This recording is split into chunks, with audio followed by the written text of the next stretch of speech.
ఏంటి బాబాయ్ పాలు నానబెట్టి సరేనే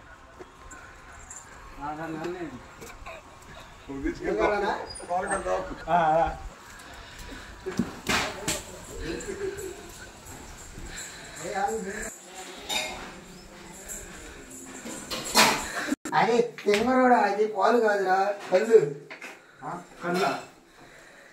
కళ్ళు ఎందుకు తెచ్చా అసలు ఇంటికి మీ డాడీ వాళ్ళ ఫ్రెండ్స్ కోసం తెప్పించాడు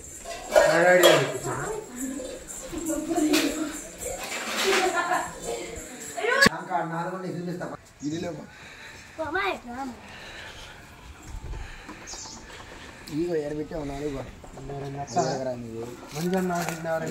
ఆడేవాడు గుంటి నాగరాజు లాగా మనం అన్ని చేస్తున్నట్టున్నారు. గుంటి నాగరాజు అత్తగా నేను మా అత్తగారింటికి వచ్చాను, కళ్ళు తాగుతున్నాను. ఇక మా శ్రీకళ